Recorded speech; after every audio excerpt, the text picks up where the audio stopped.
What's going on, guys? Chuck here with another awesome Blu-ray purchase.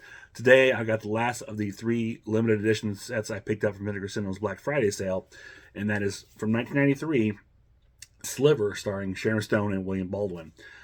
Sliver is an erotic thriller, if you will, which came out during a time when the erotic thriller was kind of at its peak. That early to mid '90s when they were all the rage. Basically coming off the heels of Basic Instinct, which made Sharon Stone a household name and a big star. And every other, I think, erotic thriller came out after that point, whether, went to straight to video, was on late night cable, or occasionally reached the theater screen, they were all trying to achieve that Basic Instinct level, and I think, to varying degrees. And Sliver was like right at, Sharon Stone was like first, I think, majorly right after Basic Instinct. So it's basically a lot to live up to. The question is, does it? Well, Sliver, first of all, I did see this film in the theater when it came out, and honestly, that was the last time I saw it, until just watching it the other night on this set here. And I was interested in checking it out because it's been a while. I mean, I was surprised when Vinegar Syndrome announced it. I wasn't sure if someone was going to pick up, but the more I thought about it, I thought, I kind of remember it. I remember it not being, too bad. It seemed like an interesting title to pick up and check out.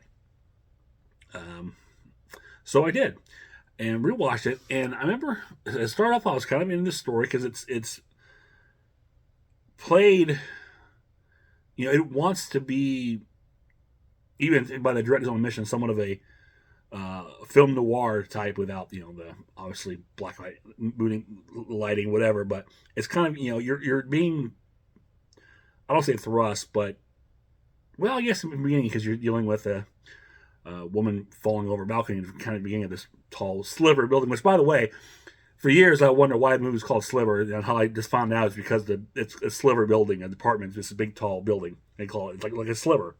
I never knew that.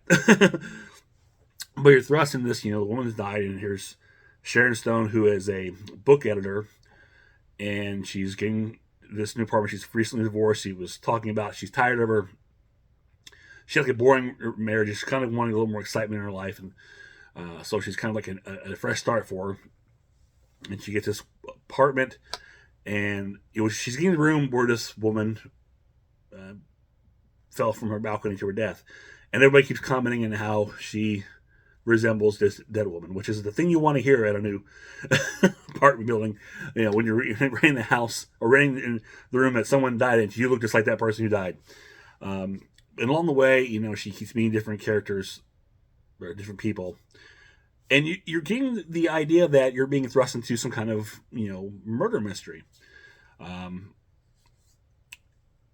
of course, and she also, she meets a character like Tom Berenger, which I forgot was in this movie, who's a author. There's an older gentleman whose name I cannot remember, but he apparently, he's teaches a videographer, but he was also friends with the woman who died in the apartment. There's a model / call girl, and there's Zeke, who's like a video game programmer, played by William Baldwin. All these different characters, they all have some kind of connection to, I think it was Naomi is the character's name, the one who jumped out the window. And so you're getting this idea, there's like some kind of little mystery here, how they all tie together, what does it mean, what really happened, because, not really spoiler, but at the beginning of the film, it shows that she was actually pushed out the window, but we don't know by who. It's a mystery, man. So again, that's, you think you're going to, getting this whole mystery. So you're really invested in the beginning. However, again, this is where the erotic thriller kind of loses the thriller aspect of it, because along the way, Sharon Stone's character gets involved with Zeke, the William Baldwin character, and they have, this very, hot sexual relationship. And I mean, hot. This, I was surprised when I watched it how, I don't want to say graphic, because it's not, it's not like over the top graphic, but it's pretty, for what I thought was R-rated. Remember seeing in theater R-rated, it was a little more, the sex scenes between the two, the nudity was a little more than I remembered. Which, finding out from the interview with the director, it's because this is the international version, which was, or unrated, I guess, or the R-rated version was trimmed down considerably, which they do have R-rated in the story, so I'll talk about that later. So this is, there's some steamy sex scenes, which is interesting considering that, from what I understand, is that there wasn't much chemistry between William Baldwin and Sharon Stone, because Sharon, was really wanting Brad Pitt for that role, not William Baldwin. She felt she had better chemistry with the up-and-coming young Brad Pitt. But the directors liked William Baldwin, and that's what they went with, and Sharon wasn't really quite too thrilled. But still, to her credit, I think the scenes come off pretty steamy. But again, at that point, to me, the mystery kind of takes a back seat to this affair, or this, whatever this is, relationship, for lack of a better term. And then when it brings it back in, it doesn't really quite make sense. I mean, honestly, you kind of forget about the whole mystery of it. And then when it brings it back, you're just kind of lost, don't know what's going on, and it doesn't really make sense. So it's kind of, there's no real excitement, there's no intrigue. It's basically a lot of nudity from Sharon Stone, and some good sex scenes, and interesting. But the whole thriller aspect is non-existent, to be perfectly honest. Like I said, it sets it up from the beginning like it's going to be, then you just lose it once you get into the William Baldwin and Sharon Stone relationship. And this is based off a novel by Ira Levin, I believe his name is, if I remember right, who of course was the author of Rosemary's Baby.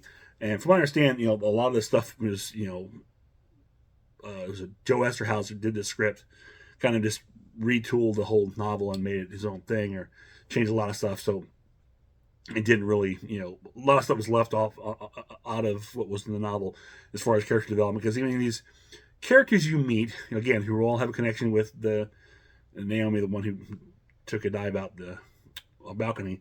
So you figure there's a connection and it's going to make sense. But again, it is kind of gets lost and it's muddled. And it's not really, they're all caricatures, which I guess you kind of get in these kind of films. Everyone's a character of some way, but nothing is fleshed out, and you're just not involved.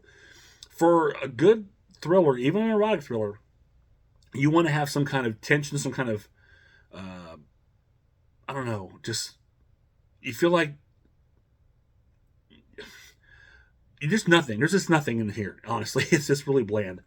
And you're not invested in the, solving the mystery or anything like. It's thrown away once you're, watching William Baldwin and Sharon Stone get naked. And that's a shame, because I think it wants to do that, but it just doesn't, it wasn't executed the way it needed to be, or whatever the case. I don't know. So overall, as far as film-wise, again, I'd probably give it a light recommend. Again, if you're into Sharon Stone, if you're into, if you just like the erotic thriller genre, then check it out. Sure, just as a completist, but you're not gonna get much out of it. Again, unless you just like steamy sex scenes. One or two there. Actually, one is pretty intense and not bad. So if you're into that, then go ahead. But if you're looking for anything beyond that, I'd give it a pass, unfortunately. As far as this 4K release from Vinegar Syndrome, just like The Keep and Looking for Mr. Goodbar, they've done a fantastic job with this release. This is, I'm surprised. Again, it's a deal with Paramount. And this is, they did a really nice job. This is a nice hard box. Of course, this is funny because when I got this, I recognized that these were monitors. There's a whole, I should also point out, there's a whole thing in the film too about, extreme voyeurism, from the Zeke character. I don't know if I'm really giving too much. I don't know if I'm going to get into it. It's going to be a,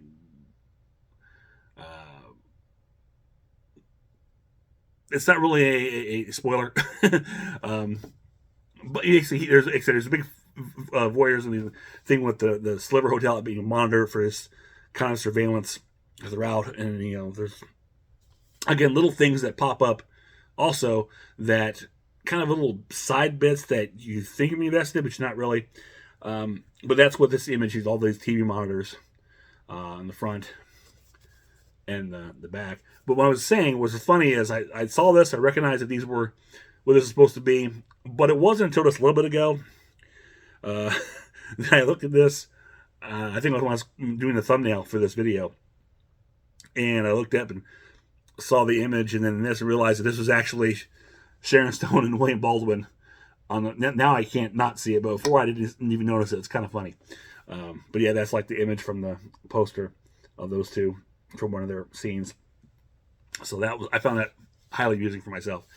And here is the slipcover, the back.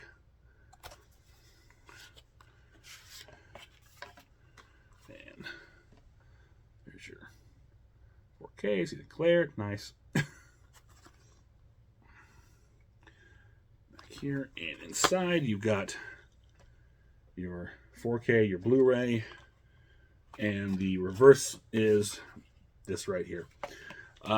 As far as the 4K, there's a note on the beginning of the film basically stating that the director, who's Philip Noyce, he actually supervised, approved this whole the color grading and everything, and he kind of tried to tone it down a bit to make it more of a film noir style that he wanted to. This is the kind of look that he wanted the film to have originally, which he didn't feel that it was given in its initial release.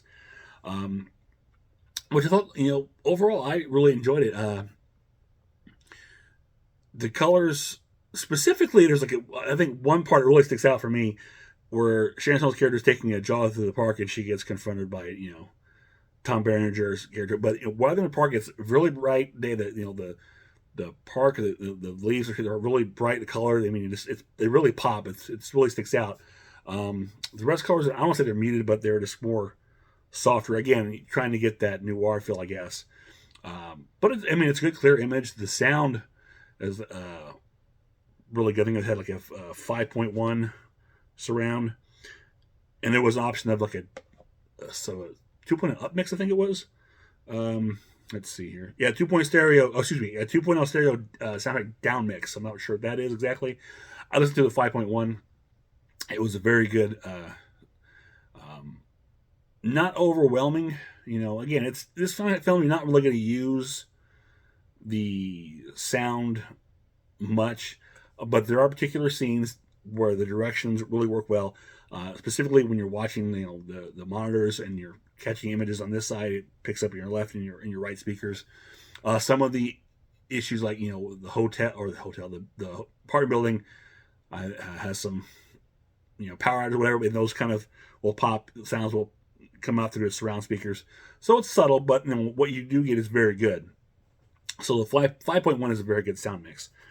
And like I said, overall the picture was crisp, really good. Like I said, that one daylight scene. There's a lot of this stuff's a lot of night scenes too. Not a whole lot of bright daylight, but that particular one in the park really stuck out to me as being very sharp, very colorful. Overall, I really liked it. Again, I'm not an expert. I can only tell you what I saw, what works for me, and it worked for me. Extras wise on here, the 4K disc contains the 107-minute unrated feature presentation of Sliver, presented in Dolby Vision HDR and newly restored from its 35mm original camera negative, with the following sound options: original 5.1 surround soundtrack and a 2.0 stereo soundtrack down mix. Also included in the Blu-ray, you get everything that's on that 4K, which is basically just the movie. The Skinning on Sliver, for 32 minutes, an interview with director Philip Noyce. Now, this is actually a really good interview. It's like the longest interview on here, and it's very detailed. It gives a lot of interesting information about the filming and the set and working with Sharon Stone and other things, and talks about the original ending and why it didn't work out in the accident occurred with that. So it's a very informative interview, and I really liked it a lot. Let's see. Taking Chances on Sliver, 12 minutes, an interview with screenwriter Joe Esterhaus, which is pretty interesting. Again, real quick, but he's talking about, his take on how he got, into writing the screenplay, and just some, his screenplays in general, and how he feels about the writing process and stuff like that. So it's not too bad. It's only about 12 minutes. Then you have Remarks on Sliver, which is only 9 minutes, an interview with actress Colleen Camp. And, it's real simple. Just nothing too in-depth there. Just kind of, Colleen Camp being Colleen Camp, which is great. Again, she's the one I forgot was in this movie. It was good to see her. Just talking about how much like being in the role, and a couple of inside stories. You have archival, electronic press kit interview clips with Sharon Stone, William Baldwin, Tom Berenger. All this archival stuff I didn't really see. Behind the scenes footage from the electronic press kit, alternate scenes from the R-rated edit, which I did watch. Again, there's just the scenes in her film, but they're just edited down. And still gallery and original video trailer. So also included is your typical booklet. That's been, came with all these sets. And inside, which I haven't had a chance to go through, but looks like, well, there's actually more article, but there's a lot more.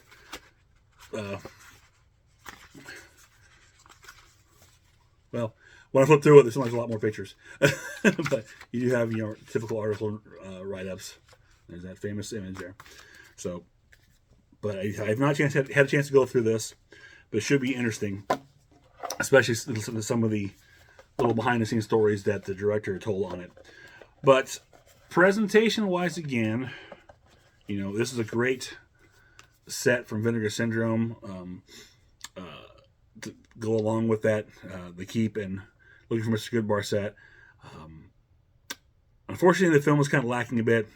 Just not coherent. I don't say it's not coherent, but it falls apart. So, it kind of unravels on itself. But the 4K, everything was, presentation is great. It looked good. It sounded good. And this is peak Sharon Stone, right after Basic Instinct. So Sharon Stone was looking pretty good too. And hey, if you're into William Baldwin, there's something in there for you too. A little something for the ladies, as they say. So that is it for this one. If you enjoy this, click thumbs up, share, subscribe, leave me a comment below. Let me know if you picked up Sliver, you checked out Sliver, if you remember Sliver, or just say hi. I'll always take guys. Until next time, this is Chuck saying I will see you on the other side.